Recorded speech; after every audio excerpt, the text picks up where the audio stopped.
Senator, mukhang hot potato itong position that you are filling in acting capacity. It doesn't seem like anyone wants it. Is that a correct impression? Yeah, because it's a very powerful committee, Chess, Sean. Chess, right? This is Chess. Yes, it Hello? was us. Yes, yes. Opo. This is Chess. It is a powerful committee. Kaya nga parang like a hot potato right now yung position na yan. Well, what are your plans now that you are holding yours in the hot seat as the chair, acting chair? Do you intend to call for hearings and summon? The last act of Senator Lacson was to summon former Speaker Martin Romualdez and Saldico. Will you pursue this? Yes, of course. Definitely. It will not stop. So, marami pang dapat tignan na Mr. So, we have to do that. We have to invite people. Pero syempre, we know na may interparliamentary courtesy. Pero ganun pa man, we will invite.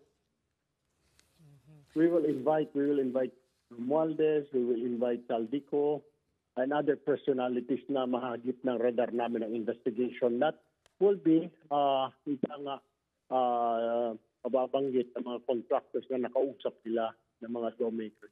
So having said that, Senator Erwin, no, I guess it's safe to assume na willing kayong tuluyin itong flood control hearings ng Blue Ribbon because some people are scared, no, nung sinabi ni Tito Sen na wala mo ng hearing this week, suspended daw, baka wala na daw hearing at all. So you're going to, kumbaga, make a promise to continue. I can guarantee you that the hearing will continue. Definitely. Definitely, the hearing will continue. Okay. And do you have any date, a target date next week? Pwede na po bang magsimula? Ang problema kasi, Mrs., lahat ng rooms namin ginagamit sa mga budget hearing right now. Kagaya po, tatapos ko lang ng budget hearing sa DMW. Ako yung magiging sponsor. So, ang problems namin is like yung mga rooms ginagamit. Pero ako yung sinasabi mo sa plenary, nakatuto kasi ngayon ng mga iba't ibang mga senator sa kanilang mga committee that will be sponsoring for the 2026 budget. Tapos, may mga other hearings pa, mga pressing hearings. Kagaya ako, meron din akong Games and Amusement, meron din Social Justice and Welfare. Yung isa doon na minamadali namin, yung pagbibigay ng ayuda kasi parang balita namin, patuloy yung pagbibigay ng mga ipinipili lang yung sinong bibigyan ng ayuda. Pag hindi ka kaibigan, hindi ka binoto, hindi mo binoto yung barangay na yun o chairman or mayor, hindi ka tatanggap ng ayuda. Panahon ngayon ng typhoon, di ba? At may mga earthquakes tayo. So, minamadali namin yan na paparusahan yung mga mamimili na magbibigay lang ng ayuda sa mga kaibigan nila o constituent nila.